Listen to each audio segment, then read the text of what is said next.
Bab 104. Pasukan berkuda. 3 hari kemudian, warrior yang akhirnya keluar dari gunung penghancur jiwa, tiba di sebuah dataran yang super luas. Warrior yang tidak mengetahui daratan ini tempat apa, karena dari peta yang diberikan si barbar padanya hanya mencatat bagian luar gunung penghancur jiwa, sedangkan bagian dalam tidak ada. Bisa dikatakan, dia menginjak wilayah dataran ini, tidak tahu akan terjadi apa, bahkan akan berjumpa monster hitam pun tidak tahu. Dalam 3 hari ini, warrior yang juga berbagai macam raja monster hitam, tapi warrior yang tidak menaklukkan, karena macan tutul ungu tidak menyukai. Dari penjelasan macan tutul ungu, warrior yang pun mengerti alasan macan tutul ungu tidak menyukai. Alasannya karena garis keturunan jelek. Betul. Garis keturunan sama pentingnya seperti talenta manusia. Jika garis keturunan jelek, melambangkan keberhasilan monster hitam ini akan terbatas dan susah untuk dididik. Karena warrior yang sendiri mengharapkan bisa raja monster yang ditaklukkan bisa semakin kuat dan tidak selamanya hanya berada di raja monster. Jadi, warrior yang datang ke sini, tujuan mencari raja monster yang memiliki bakat terpendam. Berbaring di rerumputan yang ada di depannya, warrior yang pun tersenyum, lalu dia teringat sesuatu, memutar badan melihat ke hutan belantara yang ada di belakangnya dengan nada pelan berkata, "Tidak tahu kamu memiliki keberanian untuk terus mengikutiku." Setelah itu, warrior yang tidak berhenti lama langsung maju ke depan. Dalam 3 hari ini, orang yang menyerang warrior yang tidak pernah muncul, tapi firasat warrior yang mengatakan, orang ini belum meninggalkan pegunungan puluhan ribu, melainkan bersembunyi mengintai dia, jadi selama 3 hari ini masih tidak menyerang mungkin sedang menunggu kesempatan. Sekarang, dia akan masuk ke daerah paling bahaya di pegunungan puluhan ribu, apakah orang ini berani ikut masuk? Di saat warrior yang terbang ke arah depan, sebuah bayangan hitam berjalan keluar dari sebuah pohon. Bayangan hitam ini memandang ke arah warrior yang, tanpa ragu-ragu ikut terbang mengikuti warrior yang. Jika ada orang melihat pasti akan menyadari bayangan hitam ini sangat aneh, karena bayangan hitam ini sekali bergerak bukan langsung menghilang, melainkan berpindah 1 meter, tapi di saat menghilang lagi, sudah muncul di belasan meter jauhnya.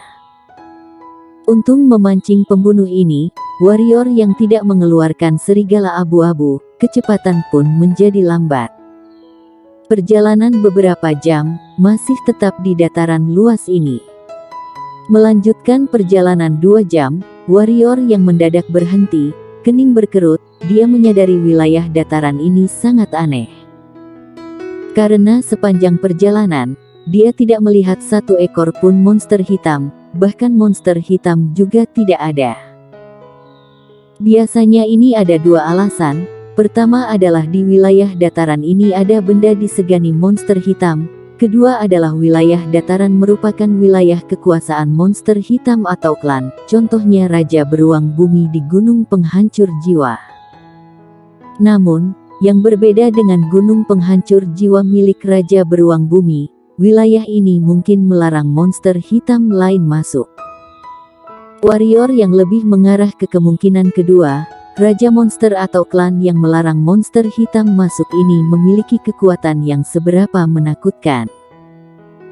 Sekarang kekuatan pasti tidak lebih lemah dari Raja Beruang Bumi, jika hanya 1 masih baik, jika ada Raja Monster yang memiliki banyak pengikut, akan bagaimana?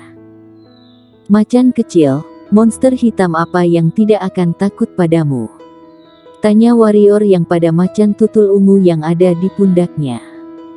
Masalah ini harus tanya, agar dirinya lebih tenang.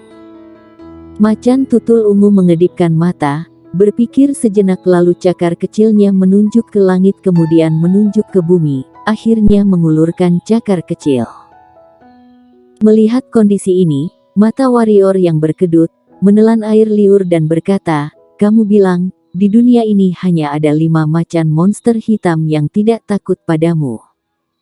Macan tutul ungu mengangguk kepala. Kalau begitu, selain 5 macan monster hitam ini, sisa monster hitam lainnya ada yang bisa mengalah kamu. Dan memiliki level yang tidak tinggi. Macan tutul ungu berpikir sejenak, lalu merasa tidak ada yang ketinggalan pun mengangguk kepala. Warrior yang menghirup napas dalam-dalam, dengan serius berkata, "Macan kecil kamu jangan membual, jika sampai aku mengganggu monster hitam yang super hebat, kita berdua pasti akan mampus." Macan tutul ungu sangat tidak puas dengan kecurigaan Warrior yang, langsung mencakar rambut Warrior yang. Warrior yang mengelus kepala macan tutul ungu, tidak melanjutkan pembicaraan ini, terus berjalan ke depan. Sekarang dia lebih yakin. Warrior yang sekarang selain ada keyakinan, juga sangat kaget. Di dunia ini, hanya 5 macam monster hitam yang tidak takut macan kecil ini melambangkan apa? Membuat Warrior yang merasa mengerikan. Tidak peduli bagaimana, kali ini sudah mendapatkan benda berharga. Tap, tap, tap. Tiba-tiba dari belakangnya terdengar suara kuda. Warrior yang pun berhenti memandang ke arah jauh.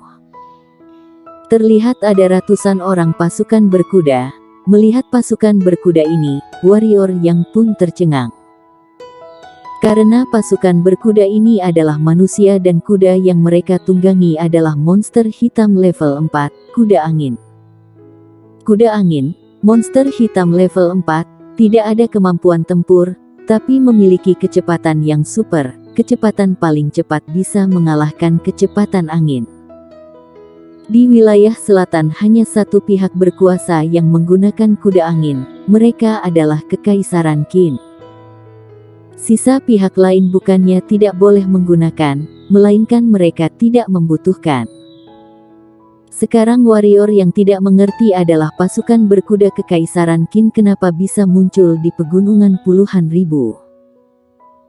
Di saat Warrior yang merasa heran, ratusan pasukan berkuda sudah berada tidak jauh dari Warrior yang, saat pria parubaya memakai perisai emas sebagai pimpinan melihat Warrior yang, tatapan sangat waspada, tidak hanya dia para prajurit di belakangnya juga sangat waspada.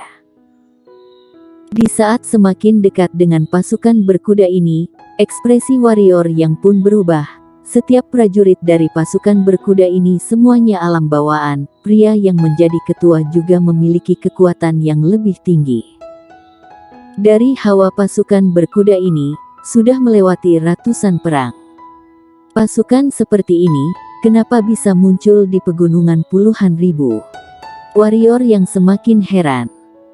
Pria parubaya yang sebagai ketua di saat melihat kekuatan Warrior yang, pun sangat kaget. Tapi segera menenangkan hati, tidak berencana menyapa Warrior yang memimpin pasukan berkuda melaju ke arah depan. Murid sekte sendirian datang pegunungan puluhan ribu berlatih, itu bukan hal yang aneh.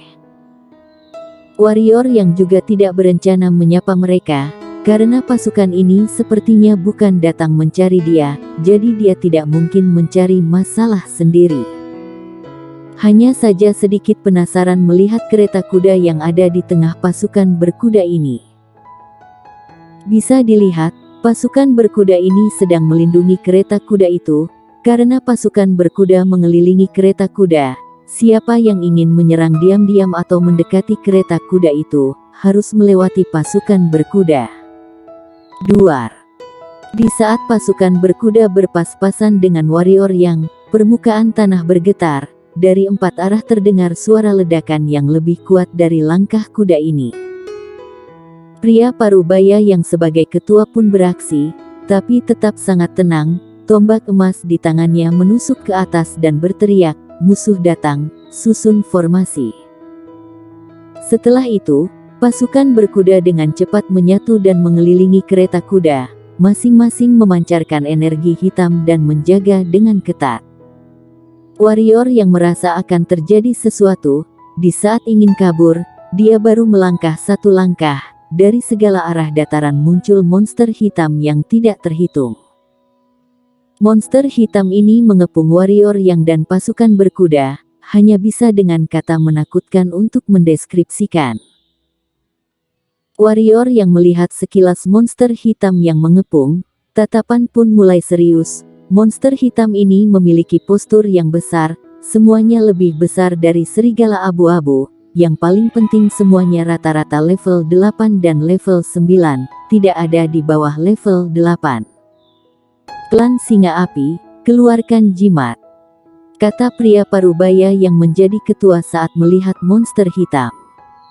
Mendengar ini, 100 orang tanpa ragu-ragu, dari kantong masing-masing mengeluarkan selembar jimat lalu ditempelkan di diri masing-masing. Warrior yang melihat, itu adalah jimat penambah kekuatan, semuanya adalah jimat kelas menengah. Tentu saja dia sekarang tidak berminat menghitung kekayaan pasukan ini, melainkan memikirkan cara melarikan diri. Ribuan monster hitam berjarak 10 meter dari warrior yang pun berhenti, lalu meraung ke arah warrior yang. Saat ini, monster hitam yang ada di depan warrior yang mereka mendadak berpisah ke dua sisi, lalu seorang pria kekar berjanggut berjalan keluar dari tengah. Bersambung.